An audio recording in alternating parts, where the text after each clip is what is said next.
Ciao Stromae e benvenuto su Radio Popolare.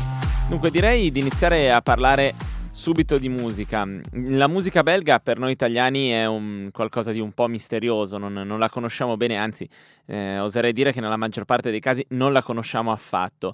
Tu che ne sei uno dei massimi rappresentanti, probabilmente il massimo rappresentante a livello internazionale, come ce la descriveresti? Come ce la racconteresti? Donc merci Radio Popolare pour l'invitation. Grazie a voi di Radio Popolare per l'invito. Sostanzialmente la musica belga è un po', potrei definirla un patchwork, come un miscuglio di piani, di stili differenti, e penso sia tutto qua. Perché siamo un paese così piccolo che per forza siamo obbligati ad ispirarci a tutto ciò che ci arriva da ovunque. Poi Bruxelles è una specie di zona di passaggio, piena di nazionalità differenti, di origini diverse, e quindi tutto questo si riassume nella nostra musica e nel nostro modo di funzionare, credo. De nationalités différentes, d'origine et tout, et donc ça se ressent même dans notre musique et dans toute notre façon de fonctionner, je pense. Ecco, in effetti questa eterogeneità e multietnicità è ultimamente riconosciuta come uno quasi dei tratti distintivi del tuo paese. Ecco, ma è qualcosa che chi vive in Belgio avverte? En Belgique, ouais, je crois que, et surtout à Bruxelles, bon, moi j'ai grandi à Bruxelles. In Belgio sì, credo che soprattutto a Bruxelles, almeno io sono cresciuto a Bruxelles, ed è vero che c'è la comunità marocchina, c'è una forte comunità italiana, c'è una forte comunità congolese, anche una ruandese. Questo si rispecchia nel modo di parlare, come credo avvenga dappertutto. Abbiamo delle parole in lingala, lingua bantu del Congo. Quando parliamo in famiglia, meno frequentemente, ma usiamo anche parole in arabo. Quindi parole in arabo, in lingala, che si mischiano con delle parole in fiammingo ovviamente. E questo è il bruxellese, è una specie di miscuglio alla fine. C'est ça être bruxellaire, quoi, c'est une espèce de mélange en fait. E questo miscuglio si può avvertire anche a livello musicale? Cioè, la musica belga in che modo è influenzata da tutte queste differenti culture o anche semplicemente da questi differenti linguaggi? Donc le rapport entre le mélange et la musique.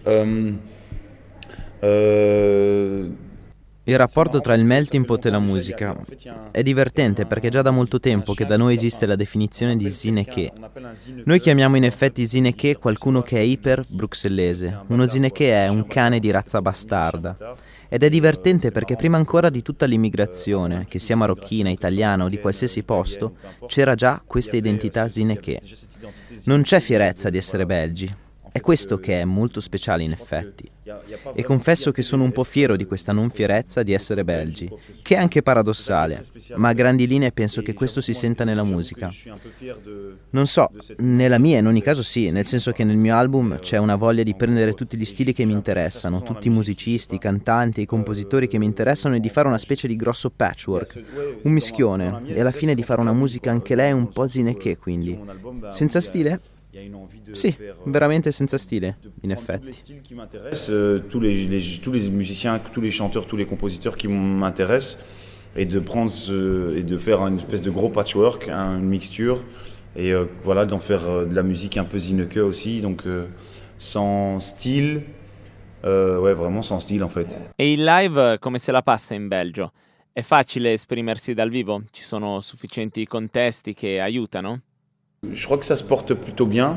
C'est juste pour vivre en Belgique de la musique c'est vrai que c'est peut-être un peu compliqué, mais en fait.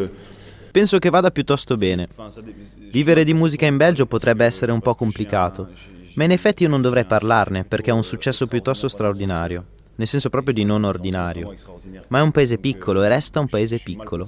Quindi per forza c'è questo automatismo ad andare sempre altrove. Nel senso di ispirarsi ad altri posti, ma anche di andarsene proprio. Ma comunque la musica live è importante, ci sono molti festival. In realtà abbiamo la reputazione di essere un paese abbastanza festaiolo. Ci sono parecchi stranieri che vengono in Belgio per i festival e c'è un grande evento per i DJ che si chiama Tomorrowland. Que ce soit dans la culture DJ, enfin, je crois qu'on est réputé pour être un pays assez fêtard. Et il y a beaucoup d'étrangers qui viennent d'ailleurs en Belgique pour des festivals. Et il y a le gros festival pour les DJ, là j'ai oublié. Tomorrowland. Voilà, il y a ça aussi, donc il y a pas mal de très très gros. Ci sono molti eventi molto grossi che attirano parecchio anche dall'estero. E poi ci sono anche tante sale per concerti. Quindi sì, la musica live va abbastanza bene. Ouais, non, ça va, la musique live se porte plutôt bien. Tornando a te, dunque tu arrivi dall'hip hop, o almeno i tuoi primi lavori discografici seguono un po' questo filone. Come ci sei arrivato a questa cultura e perché? Beaucoup intéressé dans le hip-hop, c'était surtout d'avoir. Quello che mi ha molto interessato nell'hip hop è stato soprattutto di avere... perché io ho cominciato con la musica nel modo più classico, quindi con le percussioni. E il rap per me era la maniera più ritmica di cantare. Non c'era nulla di più ritmico. Ed era un esercizio. Era veramente più che del ritmo con delle parole. Ed è questo che mi ha interessato moltissimo. Quindi alla fine è per questo che ci sono entrato. E poi tutta la scuola lo ascoltava e così ho deciso di farmi coinvolgere. Perché siccome venivo da un quartiere piuttosto popolare, mi sentivo più vicino a uno stile come quello, piuttosto che ad altri. Ma era più per delle ragioni ritmiche in effetti che ho deciso di entrarci. Comunque ho scoperto ieri di un artista italiano, non mi ricordo il nome, che apparentemente già negli anni 70 aveva rappato. Celentano? Voilà, c'est ça. Et j'ai écouté Ecco, è lui. Io ho ascoltato il pezzo ed ero scioccato, ero veramente scioccato, non lo conoscevo affatto. E in effetti era molto prima di tutti quelli che noi abbiamo poi conosciuto, anche dei Kool and the Gang, anche dei pionieri del rap. E quando l'ho sentito ero del tutto stupito. Ed è ancora più brillante se si pensa che nel pezzo non dice proprio nulla. È questo che dice nella canzone, vero? Racconta il nulla. En fait, qu'il dit dans la chanson, il raconte n'importe In quoi. questa risposta Stromae si rifà a Prison Call di Nancy Nanchusol, pezzo da molti ritenuto come una vera e propria anticipazione a livello di metrica di quello che poi è stato il fenomeno del rap. E c'è qualcosa del rap che porti tuttora con te o che si può sentire nella tua musica oggi? Évidemment, ouais, ça reste en. Evidentemente resta. C'è stato un piccolo sentimento di rigetto per un po', come per qualsiasi adolescente che cresce e che vuole un po' rinnegare perché vuole costruirsi un'identità. Ma in breve oggi sono più in pace con questo genere e nel dire che fa parte delle mie influenze. È stata una scuola molto importante per me, ma non c'è stata solo quella. Ci sono stati tentativi. E quest'album qui è un po' come la spiegazione, o in ogni caso la mia maniera di dichiarare il fatto che prima dell'hip hop ho avuto altre influenze. La rumba, la salsa. Quando ero piccolo nelle feste in famiglia era questa la musica che si ascoltava. C'était ces musiques-là qu'on écoutait. Si è esibito a Sanremo con Formidable. Di fatto in quella canzone tu interpreti, è proprio il caso di dirlo, anche quando sei live, un ubriaco, ed è una canzone che sembra scritta da un ubriaco. Questo è un escamotage che tu hai usato per poter abbattere dei filtri comunicativi. Sai che si dice che quando uno è un po' alticcio, di fatto perde i freni inibitori? En fait, donc, dans l'ordre dans lequel j'ai fait cette chanson, c'était d'abord. Enfin, c'est vrai que c'est naturellement. C'est qu'un prétexte en fait. Ma questa canzone è uscita fuori in una maniera del tutto naturale. L'alcolismo non è che un pretesto. In effetti la canzone non parla d'alcolismo, parla d'abbandono, di solitudine, di tristezza e di solidarietà. Questi sono i veri soggetti della canzone. Avrei potuto prendere un ragazzo drogato. Ognuno di noi ha i suoi casini e ognuno di noi ha il suo modo di curarsi, male alle volte. Tutto quello che volevo mostrare era un ragazzo che non stava bene, perché questo personaggio è esistito, io l'ho incontrato. L'ho poi reinventato, non è esattamente lui, ma ne ho incontrato uno circa 10 anni fa, che gridava contro me la mia ex ragazza: «Ehi voi, vi credete belli?» Noi stavamo facendo una passeggiata, e aveva ragione in effetti. Chi mi credo di essere a passare davanti a lui pensando che tutto vada bene? No, non va tutto bene. Accanto a te c'è un ragazzo che non sta bene. E questa sua domanda arriva alla sua maniera, aggressiva, marginale o brutta, o che non ti piace, ma comunque te lo domanda lo stesso. E questa frase mi è restata nella testa e mi dicevo: perché questo ragazzo mi ha detto questo? E alla fine, dopo 10 anni, ho messo questa frase nella canzone. E credo che dovessi a me stesso di cantarla in questo stato, perché è così che mi ha toccato quel signore. Se fosse stato normale dicendo: ascolti signore, non avreste per caso... non mi avrebbe colpito così. Tout à fait normal en disant écoutez monsieur, est-ce que vous n'aurez pas en fait je n'aurais pas non et c'est juste que la vie on peut des fois être surpris dans notre petit confort Possiamo a volte essere sorpresi nei nostri piccoli comfort della violenza di certi atti di certe persone. E in effetti spesso le realtà sociali sono ben più violente di qualcuno che ti grida addosso. Ed è per questo che trovo che io non faccio niente in realtà. Je trouvais pas ça gênant du tout en fait d'opter. Nella tua musica e non solo nel tuo ultimo album, ma anche più in generale, c'è un gran miscuglio di stili, c'è davvero una compresenza di tante cose diverse. Ed oggi come oggi questa cosa si riscontra in tanti musicisti, anche a livello internazionale.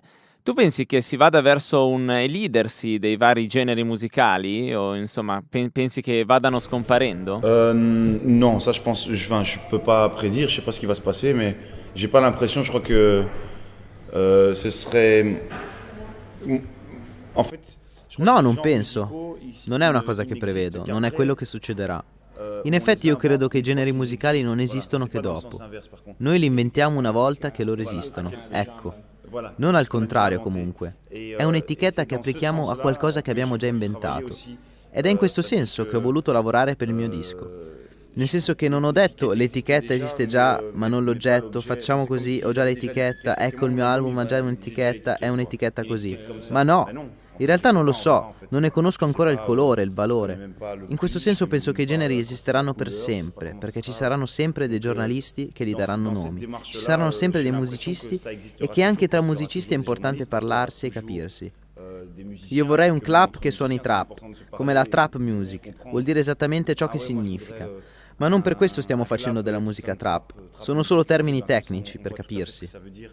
Voilà, mais c'est pas pour ça qu'on veut faire de la trap musique. C'est voilà, c'est juste pour apprendre, c'est des termes techniques quoi, c'est juste c'est pour se comprendre. Abbiamo visto che la musica che fai è molto variegata stilisticamente.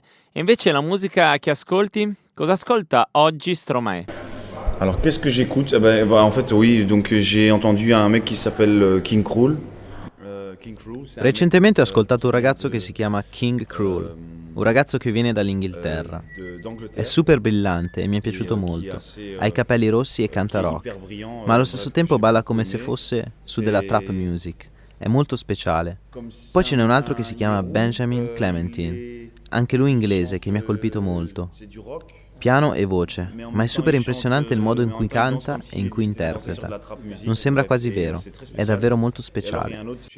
Piano voix, et c'est super impressionnant la façon dont il chante et la façon dont il interprète.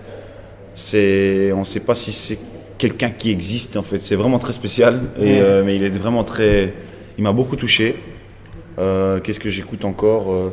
Ouais, sinon je peux écouter un bon Rick Ross.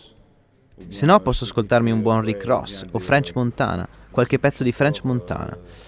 O insomma, qualcosa di quella scuola trap. Mi piace molto ballarci sopra. Toute cette école trap musique et tout ça, j'aime bien danser là-dessus.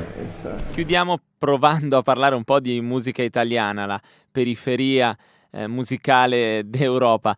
Cosa arriva, se arriva qualcosa di musica italiana in Belgio, insomma... Cosa ti è capitato di ascoltare recentemente? Actually, the last thing, so it's really in the past, but it was Gala, for example, the first one, which is for me a classic in this kind of music. Nel passato c'era Gala, per esempio, che per me è un classico, intendo quel genere di musica. In quel tempo c'erano un sacco di scambi culturali, perché c'era la Eurodance, la musica anni 90. Ed era molto potente tra paesi come la Germania, l'Italia, il Belgio, l'Olanda. Più recentemente potrei dirti i Crookers, per esempio. L'ultimo che ho ascoltato, come ti dicevo prima, è stato Celentano. Ma recentemente a The Voice in Belgio è venuto Tiziano Ferro. Ha cantato La differenza tra me e te, che era molto bella. Ho capito i ritornelli. Nelle strofe non capivo che dicesse, ma mi piaceva. La differenza tra me e te, sì. which was really good. I didn't understand what I understood the chorus, of course, which is not really, it's the same as in French, but the verse, a little bit difficult. But I think it wasn't a problem for me to love it. Grazie mille Stromae. Merci à vous en tout cas, merci de m'avoir écouté et à très bientôt.